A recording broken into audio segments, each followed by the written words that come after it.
Hello friends, मेरा नाम पुंजय कुमार गौरव और मैं आपको पढ़ा रहा हूँ प्रॉपर्टीज ऑफ प्योर सब्सटेंसेस। तो जो कि थर्मोडायनेमिक एक टॉपिक है, ये थर्मल इंजीनियरिंग का।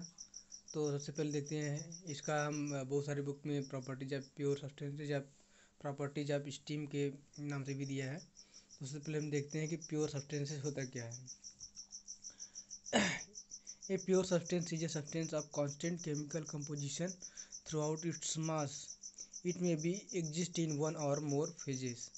It is one component system. Pure substance एक ऐसा सब्सटेंस होता है, पदार्थ होता है जिसका केमिकल कंपोजिशन एक ही होता है।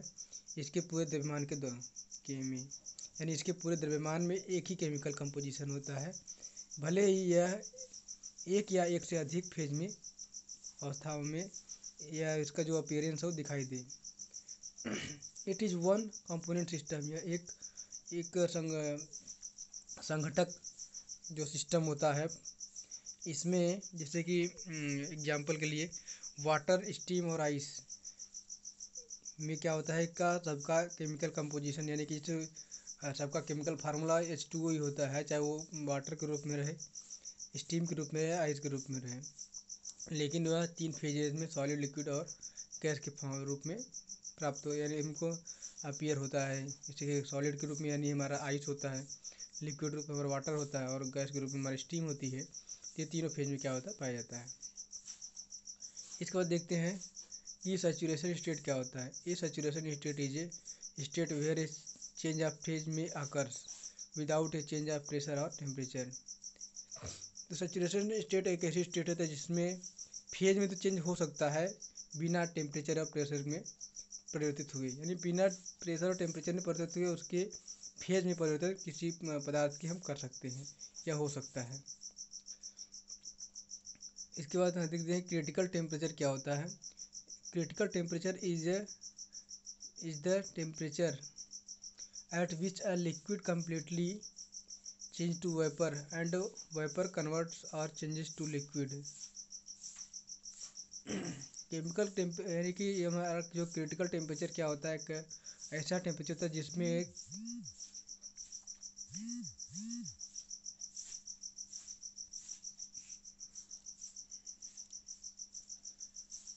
क्रिटिकल टेम्परेचर एक ऐसा टेम्परेचर होता है जिसपे हमारा at which liquid completely changes to vapour and vapour converts और चेंज टू लिक्विड। यानी कि ऐसा टेम्परेचर जिस पर लिक्विड कम्प्लीटली वेपर में कन्वर्ट हो जाए या वेपर कम्प्लीटली लिक्विड में कन्वर्ट हो जाए, ऐसा टेम्परेचर हमारा क्या कहलाता है, क्रिटिकल टेम्परेचर कहलाता है। अब vapour can not be liquefied above critical temperature by any amount of pressure. यानी भाप को क्रिटिकल टेम्परेचर के ऊपर अगर हम कितना भी प्रेशर केवल लगाए वो उसको लिक्विफाइड नहीं कर सकते, तो द्रवित नहीं कर सकते हैं। क्रिटिकल प्रेशर क्या होता है। A critical temperature at critical temperature the corresponding minimum pressure required to transform a vapour to liquid is called critical pressure. Critical pressure एक ऐसा प्रेशर होता है जो कि क्रिटिकल टेम्परेचर के कॉरस्पॉन्डिंग होता है, यानी कि जितने पर अगर मान लीजिए हमारा क्रिटिकल टेम्परेचर प्रेशर जितना है उतने पर हम देखेंगे टेम्परेचर हमारा कितना, प्रेशर कितना है, तो हमारा क्या कहलाता है, क्रिटिकल प्रेशर कहलाता है। यानी कि सपोज करिए कि अगर हमारा क्रिटिकल टेम्परेचर अगर 120 डिग्री सेल्सियस है, तो हमारा उसके कॉरस्पॉन्डिंग देखेंगे कि अगर मान लीजिए हमारा 2 बार या 3 बार जो भी हमारा क्रिटिकल प्रेशर उसके कॉरस्पॉन्डिंग जो दाब है 2 या 3 बार है, तो हम क्या कहेंगे कि हमारा जो क्रिटिकल प्रेशर है कितना है, 2 बार है। ट्रिपल पॉइंट क्या होता है। Triple point is the fixed point, fixed pressure and temperature at which solid, liquid and vapour phases को एग्जिस्ट इन इक्विलिब्रियम। यानी कि 3 बिंदु यानी ट्रिपल पॉइंट जो हमारा क्या होता है, फिक्स पॉइंट होता है जिसमें हमारा सॉलिड, लिक्विड और वेपर तीनों फेज क्या होते हैं, एक साथ मौजूद होते हैं। यानी साम्य अवस्था में ये तीनों हमारे क्या होते हैं, सॉलिड, लिक्विड और गैस की जो फेजेस होते हैं या वेपर की जो है वो एक साथ क्या होते हैं, एग्जिस्ट करते हैं। जैसा कि फिगर में दिखाया गया है, यहाँ पे डायग्राम है, पीवी डायग्राम है। तो पीवी डायग्राम में शो किया गया है कि हमारा सैचुरेशन लाइन कौन सा है। सॉलिड लाइन्स यानी कि एस पर क्या होता है सॉलिड, एल पर लिक्विड और वी पर वेपर। सॉलिड लिक्विड वेपर के फेज दिया गया है। तो हमारा ट्रिपल पॉइंट दिखाया गया है कि यहाँ पे जो है लिक्विड सॉलिड और तीनों क्या होते हैं पाई जाती हैं यहाँ पे। तो सबसे इसमें देख लेते हैं कुछ नोट पॉइंट क्या होता है। Transformation of solid to vapour directly is called sublimation. यानी कि डायरेक्टली सॉलिड का वेपर में कन्वर्ट होना क्या कहलाता है, सब्लिमेशन कहलाता है। सब्लिमेशन क्या है, transformation of solid to vapour directly is called sublimation. इसके बाद दूसरा पॉइंट हमारा है transformation of vapour to solid directly is called ablimation. यानी कि वेपर का डायरेक्ट जो है सॉलिड में कन्वर्ट होना क्या कहलाता है, एब्लिमेशन कहलाता है। Enthalpy of vaporisation at critical point is 0। Critical point पर एंथैल्पी यानी वेपराइजेशन का जो वाष्पीकरण का जो एंथैल्पी होता है वो क्या होता है, शून्य होता है। तीन चीज़ें हमारे हो गई। इसके बाद हम देखते हैं डिग्री ऑफ सब कूलिंग क्या होता है। Degree of sub cooling, it is defined as the difference of temperature corresponding to saturation and actual state of a substance. ये क्या होता है, it is defined as the difference of temperature, यानी कि temperature का क्या होता है, अंतर होता है कॉरस्पॉन्डिंग, किसके कॉरस्पॉन्डिंग, सैचुरेशन टेम्परेचर और एक्चुअल स्टेट का जो सब्सटेंस का जो टेम्परेचर होता है उसका अंतर क्या कहलाता है, डिग्री ऑफ सब कूलिंग। तो यहाँ पर फार्मूला में लिखा गया है इससे कि डिग्री ऑफ सब कूलिंग क्या होता है, टेम्परेचर ऑफ सैचुरेशन और टेम्परेचर ऑफ एक्चुअल। यहाँ पे डायग्राम में देख शो किया गया है कि टी सैचुरेटेड टी से हमारा टी सब कूलिंग जो है शो किया गया है यहाँ पे। एक्चुअल हमारा कितना टेम्परेचर होता है, सैचुरेशन का दोनों टेम्परेचर क्या होता है, कहलाता है डिग्री ऑफ सब कूलिंग कहलाता है। यानी ये भी एक तरह से क्या होता है, टेम्परेचर ही होता है। तो हमारा फिगर 1 में शो किया गया है कि टी सैचुरेटेड और टी सब कूलिंग का दिया गया है यहाँ पे। अब देखते हैं कि डिग्री ऑफ सुपर हीटिंग क्या होता है। Degree of super heating, it is defined as the difference of temperature corresponding to actual and saturated vapor condition।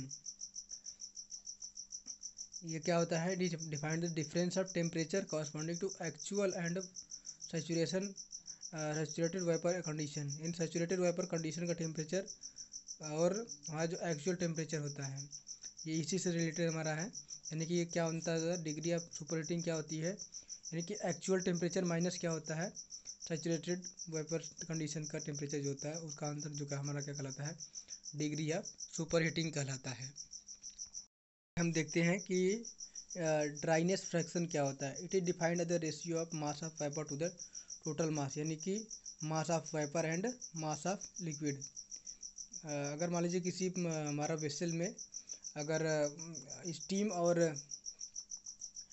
यानी कि स्टीम और हमारा पानी दोनों यानी लिक्विड दोनों रूप में मौजूद है, तो हमारा जो ड्राइनेस फ्रैक्शन अगर निकालेंगे तो हम कैलकुलेट करें कि कितनी मास जो दरम्यान वेपर का है प्लस अपन जितना उसमें मास पूरा हमारे वेसल में जितना है वो दोनों का सम हमारा क्या कहलाता है, का रेशियो, यानी कि mass of vapour upon mass of vapour plus mass of liquid का जो रेशियो क्या कहलाता है, हमारा ड्राइनेस फ्रैक्शन कहते हैं। इसे हम यक्स से क्या करते हैं, प्रदर्शित करते हैं। इसके बाद various properties of pure substances based on dryness fraction के आधार पर हमारा कुछ फार्मूला दिया गया है, जिससे कि हमारा दिया गया है कि वेरियस प्रॉपर्टीज, जैसे कि पहला प्रॉपर्टीज हमारा दिया गया है V equal to V F plus X into V G minus V F. तो इसमें क्या है, V मतलब क्या होता है हमारा specific volume of moist vapour,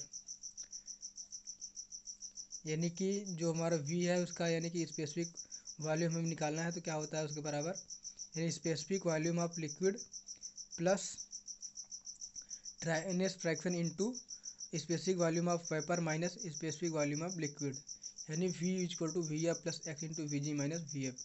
similarly हम लोग इसी के लिए अगर हम इंथैल्पी के लिए निकाल लेंगे स्पेसिफिक वॉल्यूम ऑफ मॉइस्ट का, यानी कि specific enthalpy of moist vapour निकालेंगे तो हमारा जो फार्मूला हो जाता है क्या हो जाता है,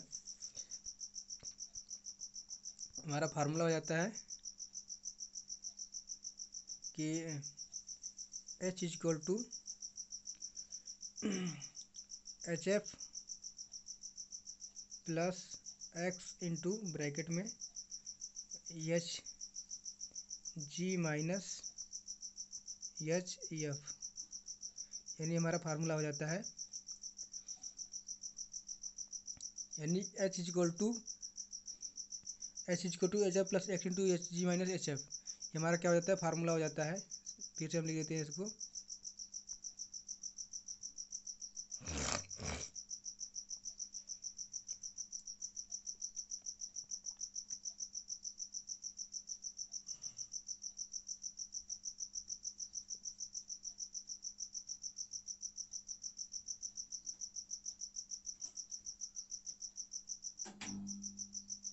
यहाँ पे लिख देते हैं। फिर हमसे हम इसे यहाँ पे लिख देते हैं H equal to H F plus X into H G minus